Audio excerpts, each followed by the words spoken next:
नमस्कार दोस्तों, मैं हूं मयूर परीख। भारतीय स्टॉक मार्केट चाहे सेंसेक्स हो या निफ्टी हो, दिन ब दिन लगातार नई ऊंचाइयों को छूता जा रहा है। कई सारे स्टॉक्स ऐसे हैं जो 52 वीक्स की हाई लेवल पे चल रहे हैं, यानी कि पिछले एक साल में जो हाईएस्ट लेवल था उस लेवल के ऊपर चल रहे हैं। सच कहें तो स्टॉक मार्केट ये राजनीति का भी मुद्दा बना। लेकिन आज के एपिसोड में हम बात करने जा रहे हैं एक ऐसे इकोनॉमिक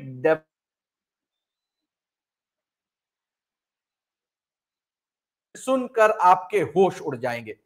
भारत ने एक माइलस्टोन हासिल किया है फाइनेंशियल मार्केट के मामले में, और भारत सरकार, भारत की वित्तीय व्यवस्था, भारत के विकास को एक नया बल मिला है।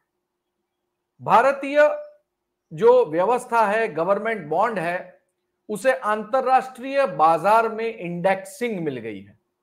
अब इस पूरे मामले पर बातचीत करने के लिए आज हमारे साथ एक वरिष्ठ सहयोगी हमारे मौजूद हैं, जिनका नाम है नरेश कामत जी।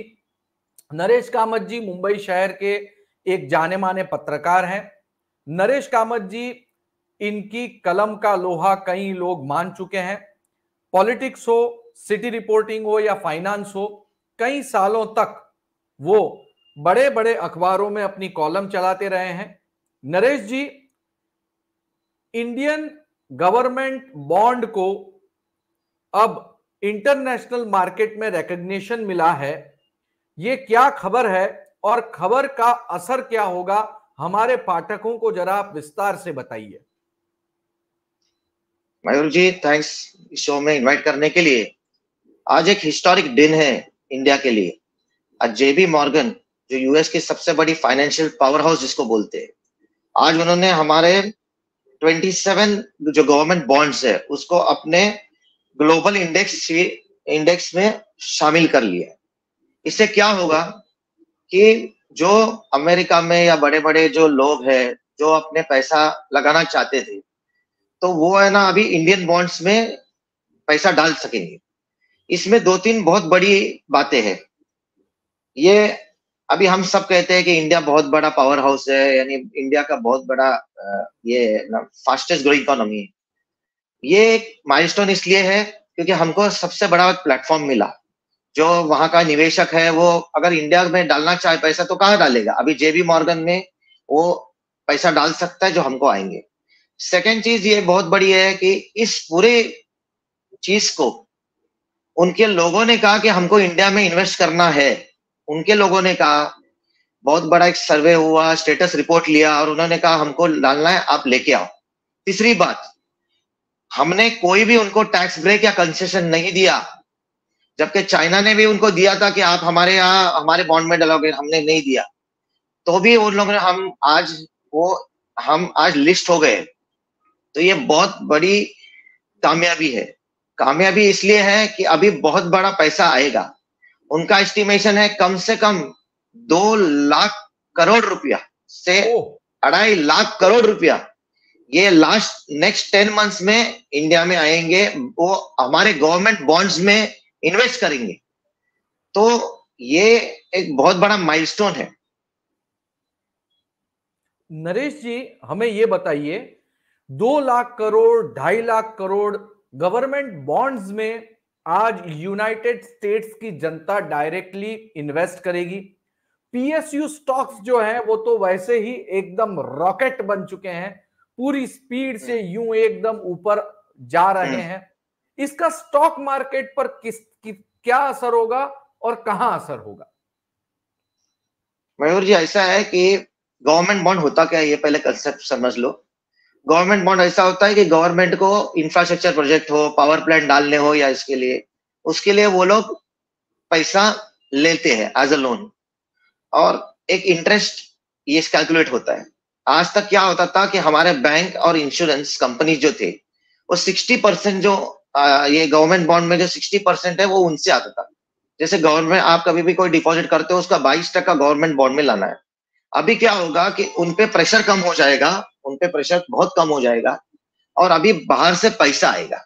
हाँ, सेकेंड है ना, अगर इंफ्रास्ट्रक्चर बॉन्ड अभी आप कहते हैं कि उनका पैसा आ गया, हमने रोड्स बनाए, सड़कें बनाई, तो 100% वो उसका स्टॉक का रेट बढ़ेगा, उसका स्टॉक का रेट बढ़ेगा तो हमको स्टॉक मार्केट में फायदा होगा। और दूसरी बात ऐसी है कि स्कूल्स में इन्वेस्टमेंट होगा, हॉस्पिटल्स बनेंगी, ये सब जब बनेंगी तो 100% स्टॉक मार्केट का जो वहां जो भी इन्वेस्टमेंट होगा उसका भी तो रेट बढ़ेगा। तो इन ऑल ये हमारे लिए विन विन विन सिचुएशन है। अभी क्या है कि वहां के जो लोग हैं वो चाहते हैं कि इंडिया के ये ग्रोथ स्टोरी में हम भी सहभागी ले। अभी तो आज सिर्फ जेबी मॉर्गन आया हुआ है और उसके बाद ब्लूमबर्ग ने ऑलरेडी अनाउंस किया कि वो जनवरी में एंट्री मारने वाले हैं। और इससे क्या होगा कि जितना बाहर का पैसा है वो सब इंडिया में आते रहेगा, क्योंकि वो भी देखो, let's be very frank, Americans are very money minded. अगर पैसा दिखेगा वो जाएंगे वहां, बराबर। तो अभी उनको लग रहा है कि हम अभी 5th नंबर पे फास्टेस्ट ग्रोइंग इकोनॉमी है, उनको दिख रहा है कि इंडिया और फास्टेस्ट ग्रो कर रहा है, तो वो यहाँ आ रहे हैं, बराबर कि नहीं। और हमें उस पैसे का फायदा हो रहा है, हमको वहां के डॉलर्स मिलेंगे, तो हम जो तेल बिल सब निर्यात करते हैं उससे वो पैसे के लिए भी हमको उसमें फायदा होगा, इंफ्रास्ट्रक्चर बढ़ेगा। It's a win win situation for us. Naresh ji, आपसे हम एक बात और जानना चाहेंगे। लगभग 2-2.5 लाख करोड़ रुपया ये जेपी मॉर्गन के माध्यम से आएगा। ब्लूमबर्ग तो खैर जनवरी के बाद में आने की अनाउंसमेंट कर रहा है, तो उनके फाइनेंशियल प्रोजेक्शंस जो है वो लेटर स्टेज में हमें दिखेंगे। इंडियन इकोनॉमी के 4th क्वार्टर में उनकी एंट्री होगी, तो नेक्स्ट फाइनेंशियल ईयर में उसके रिजल्ट्स दिखेंगे। लेकिन ये ऑलरेडी हमारा 1st क्वार्टर कंप्लीट हुआ है, हम 2nd क्वार्टर में जो है वो एंट्री कर रहे हैं इकोनॉमिक क्वार्टर्स में। तो जब इंडियन कंपनीज को, मतलब भारत सरकार को बहुत बड़ी मात्रा में पैसा मिलेगा और सरकारी एजेंसियों को एक बड़ा पुश होगा, हम एक बात ये जानना चाहेंगे कि जो कम प्रेशर की आप बात कर रहे हैं कि इंडियन बैंक्स के ऊपर कम प्रेशर होगा, बेसिकली एनपीए जो है हम बैंकिंग की लगातार कम होती हुई दिख रही है। बैड बैंक बनाई, बैड बैंक के माध्यम से कई सारे अकाउंट सेटल किए, 12% के नीचे अब जो है एनपीए जा रही है, 18% तक गई थी, मतलब ऑलमोस्ट 1/3% तक तो नीचे जो है वो नरेश जी ये आ चुका है। तो बैंकिंग सेक्टर को क्या फायदा होगा, कितना फायदा होगा? देखिए अभी क्या है, जो भी डिपॉजिट होते हैं, जो भी हम डिपॉजिट करते हैं उसको कंपलसरी 22% उनको पैसा डिपॉजिट करना गवर्नमेंट फंड के लिए। और बहुत सी कमिटी ने कहा है कि आप उस रेशियो को कम करो, तो फिर बैंकों के पास ज्यादा पैसा होगा। आज एमएसएमई जो सेक्टर है, छोटे छोटे उद्योग है, उनके लिए जो भी पैसे लगेंगे उनके पास, हमारे पास ज्यादा पैसा होगा उनको देने के लिए, बराबर की नहीं। देखो ये डाइवर्शन है, जो पैसा गवर्नमेंट बॉन्ड में लगाएंगे वो आएगा पैसा बाहर से, तो ये जो बाकी का जो सरप्लस मनी होगा वो बहुत से उद्योगों को उत्तेजनता मिलेगी और बाकी का बैंकिंग सेक्टर और रोबस्ट हो जाएगा। इसलिए इसलिए इससे बहुत बड़ा फायदा होगा कि हमारे लोकल बिजनेसेस को बहुत फायदा होगा, उनको इजीली क्रेडिट एक्सेस होगा, क्योंकि हम अभी बाहर से पैसे लोग डाल रहे हैं हमारे इसमें, तो इस तरह ये फायदा होने वाला है। नरेश जी, आपकी बातें सुन के ऐसा लग रहा है कि इंडियन इकोनॉमी में अब अगले 2 क्वार्टर के अंदर बहुत बड़ा बूस्ट होगा, या फिर एक बहुत बड़ा सेक्टर अनलॉक हो गया है, आप यही कह रहे हैं? क्या हुआ मयूर जी कि यूक्रेन वॉर के बाद रशिया को निकाल दिया इस इंडेक्स से, तो उनको कोई तो एक तगड़ा पार्टनर चाहिए था। सेकंड ऐसा है कि चाइना को अभी पहले जैसा भरोसा इनको नहीं रहा चाइना पे, क्योंकि वहां बहुत सी इकोनॉमी, तो लास्ट ये लोग देख किधर रहे, इनका पूरा फोकस है इंडिया पे, क्योंकि इंडिया में एक अच्छा मिडिल क्लास है, एक अच्छा कंजम्पशन पावर है, प्लस ये सॉवरेन बहुत से लोग हैं ना जो इधर पैसा डालेंगे गवर्नमेंट बॉन्ड पे, उनको मालूम है कि इतना अपने को ब्याज मिलने वाला है, जो अमेरिका से भी ज्यादा ब्याज मिलने वाला है। Plus government of India is a sovereign, उनको सॉवरेन गारंटी भी दे रही है।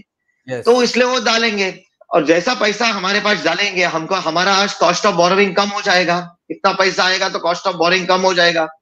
इससे कारण क्या होगा कि हम नए स्कूलें बनाएंगे, हम नए सड़कें बनाएंगे, और ये जब रहेगा तो ओवरऑल इकोनॉमी, ये जो चेन सिस्टम होता है, आप अच्छी सड़कें बनाओगे, अच्छा लॉजिस्टिक्स बनाओगे, अच्छा ज्यादा एक्सपोर्ट कर पाओगे। इन अ वे ये पूरा चेन एक क्वालिटी ऑफ लाइफ भी इंप्रूव हो जाती है।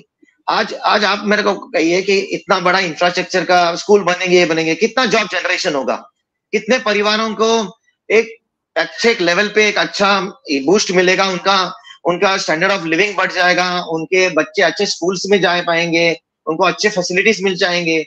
तो ये जो चेन है, तो इसलिए ये बहुत अच्छा काम है। और इंडियन गवर्नमेंट ने ये सब चीज करने के लिए 10 साल लगाए उनसे नेगोशिएट करने के लिए। और बेस्ट चीज ऐसी है कि 2013 से लेके 2024 तक 23 तक जो उन्होंने नेगोशिएट किए, उन्होंने क्लियर कट कहा कि आप जो भी करोगे हमारे टर्म पे करोगे, हम आपके टर्म पे नहीं जाएंगे। इन्होंने जब सितंबर में जेपी मॉर्गन ने बोला कि हम आपके लिस्ट करेंगे, उसके बाद 87,500 करोड़ के ऑलरेडी इन्वेस्टमेंट आ गए इंडिया में गवर्नमेंट बॉन्ड पे फॉरेन से। तो इतना हमारे पे कॉन्फिडेंस है कि हम एक अच्छे लोग हैं, हम कोई उल्टा सुल्टा काम नहीं करते, तो इंडियंस आर वेरी गुड। तो इतना कॉन्फिडेंस आ गया। और ये तो सिर्फ शुरुआत है।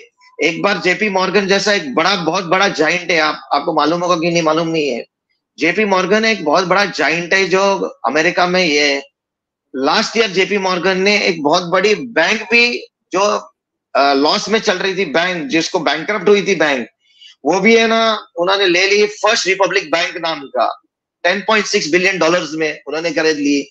2008 में जब बहुत बड़ा इकोनॉमिक क्राइसिस था, तब इन्होंने वॉशिंगटन म्यूचुअल और बीयर स्टीयर्स जैसे बड़े बड़े इंस्टीट्यूशन उठाए। तो जेपी मॉर्गन कोई छोटा नाम नहीं है।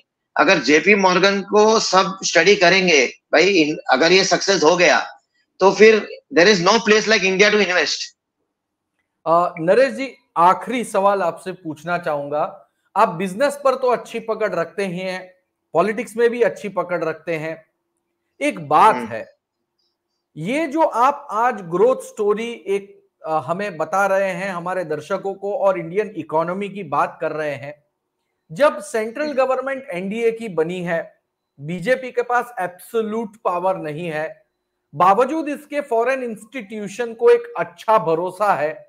आप क्या मानते हैं, ये भरोसा गवर्नमेंट के साथ लिंक्ड है या इंडियन इंफ्रास्ट्रक्चर अब इतना मजबूत बन चुका है कि गवर्नमेंट चाहे कोई भी आए या जाए, इंडियन इकोनॉमी आगे बढ़ती रहेगी? ये कमेंट हम आपसे चाहेंगे।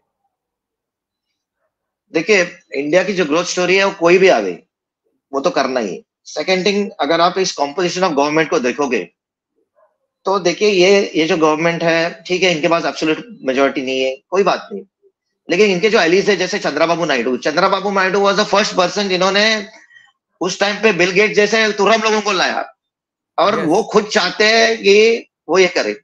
नीतीश कुमार का भी रिकॉर्ड में, वो सोशलिस्ट बैकग्राउंड के होंगे, परंतु जब इन्वेस्टमेंट आता है, देखो हर आज के तारीख में कोई भी गवर्नमेंट आवे वो इन्वेस्टमेंट चाहता है। हर एक government irrespective of any party, Congress हो, जेडीयू हो या कोई भी हो, वो चाहती है कि इंडिया में, आज उनको मालूम है कि आज का जो पीढ़ी, आज अब मोबाइल है, आज इस मोबाइल में हमारी यूपीआई ट्रांजैक्शन हो रही है, इतना सब कुछ हो रहा है। आज वो भी तो देख रहा है अपने बच्चे लोग को ये सब करते हुए, वो भी तो सब देख रहा है। तो उसको मालूम है कि अभी भारत पिछड़ा नहीं हो सकता है, भारत को आगे बढ़ाना है। तो हर एक इंसान ये सपोर्ट करेगा इस रेवोल्यूशन को। और आज ऑल ओवर द वर्ल्ड कोई भी गवर्नमेंट आए, वो देख रही है कि India is moving ahead like anything. अगर ऐसा नहीं होता तो आज चंद्रबाबू नायडू ये स्टॉक एक्सचेंज में उनके खुद के हेरिटेज फूड्स नाम के वो प्रमोटर है, वो खुद जानते हैं क्या है। तो ये चलता ही रहेगा, and this is just a start of the story. अब ये एक बार जेपी मॉर्गन में लिस्ट हुआ, उसके बाद ऑल ओवर वर्ल्ड में ये दिखा जाएगा। उसके बाद बहुत से फंड्स लोग गवर्नमेंट बॉन्ड में पैसा डालेंगे, इक्विटी मार्केट में तो एफआई तो आज बहुत बड़े प्रमाण में। और मयूर जी, मैं और एक बात बोलना चाहता हूँ कि आज समझो खुदा ना खास्ता सा होगा नहीं, लेकिन जेपी मॉर्गन हमारा फेल भी हो जाए तो भी कोई प्रॉब्लम नहीं है। आज आरबीआई अपनी ये पोजीशन बना चुकी है कि कोई पैसा ऊपर लेके जाएगा तो भी हमको कोई फर्क नहीं पड़ता है, आज हम वैसे भी स्ट्रांग है। ये क्या है, ये एक एडिशनल अमाउंट आएगा बाहर से, इससे हम है ना जो ग्रोथ रेट जो करने वाले हैं, आज 7% ग्रोथ रेट से हम लोग जा रहे हैं, वो और फास्ट हो जाएगा इससे। तो उससे और हमको गति मिलेगी। जो हम 200 के स्पीड से चल रहे हैं वो अब 300 के स्पीड में जाएंगे, लेकिन हम रुकेंगे नहीं। ये ग्रोथ रेट चलता रहेगा, हमारे यूथ लोग आगे बढ़ते रहेंगे, देश आगे बढ़ते रहेगा, और थर्ड लार्जेस्ट इकोनॉमी जो हमारा सपना है वो 100% इस तरह से जाएगा, क्योंकि India is looking, it's a power house. And आज का दिन बहुत सिग्निफिकेंट दिन है इसलिए कि हमने गवर्नमेंट बॉन्ड को लिस्ट किया हुआ है। देखिए, इसको 10 महीने लगेंगे, लेकिन ये सिग्निफिकेंट इसलिए कि, और ये जब स्टार्ट ऑफ द स्टोरी है, और आगे आगे देखो होता है। जी बहुत बहुत शुक्रिया नरेश जी, आपने हमारे पाठकों तक बहुत ही इंपॉर्टेंट जानकारी पहुंचाई। अक्सर यूट्यूब पर जो है सिनेमा की खबरें और पॉलिटिक्स के डिस्कशन की खबरें आती हैं, लेकिन नरेश कामत जी आपने अपनी नॉलेज, अपनी जानकारी हमारे दर्शकों के साथ शेयर की, और उन्हें ये जानकारी के माध्यम से भारतीय इकोनॉमी में इन्वेस्टमेंट का महत्व और उससे उन्हें होने वाले फायदे के बारे में डिटेल में बताया। आपका बहुत बहुत धन्यवाद इस शो में आने के लिए। तो दोस्तों, नरेश कामत जी ने हमें जिस तरह से विस्तार से बताया कि किस प्रकार से इंडिया की ग्रोथ स्टोरी जो है वो यहां से आगे बढ़ रही है, जिस तरह से अमेरिका के लार्जेस्ट जो इन्वेस्टमेंट हब है वहां पे इंडियन बॉन्ड की अब एंट्री हो गई है, ये सिर्फ एक शुरुआत है। अगर यही सिलसिला आगे रहा तो स्टॉक मार्केट तो आगे बढ़ेगा ही, लेकिन सबसे बड़ी बात यह है कि इंडिया की ग्रोथ स्टोरी आगे बढ़ेगी। तेजी से सड़कें बनेंगी, अस्पताल बनेंगी, स्कूल बनेगी, और भारत देश का फायदा होगा। याद करिए वो दिन, याद करिए वो समय जब भारत को अपना सोना गिरवे रखने पड़ा था। तब मनमोहन सिंह फाइनेंस मिनिस्टर थे और भारत ने अपने डेवलपमेंट के लिए इकोनॉमी के दरवाजे दुनिया के लिए खोल दिए थे। और अब आलम कुछ ऐसा है कि ये जो दरवाजे खुले हैं इस पे फॉरेनर्स एंट्री चाहते हैं कि भैया हमें भी यहां पे आपकी ग्रोथ स्टोरी में हिस्सेदार बनाइए, 2 रुपए कमाने का मौका दीजिए। तो भारतीय इकोनॉमी के साथ जुड़े हुई आज की ये खबर आपको कैसे लगी, इस पर आप कमेंट जरूर कीजिए। वीडियो अगर पसंद आया हो तो लाइक करें, अपने दोस्तों के साथ में शेयर करें, ताकि हमें इस तरह के ज्यादा वीडियो बनाने की प्रेरणा मिलती रहे। ये वीडियो अंत तक देखने के लिए आपका बहुत बहुत धन्यवाद।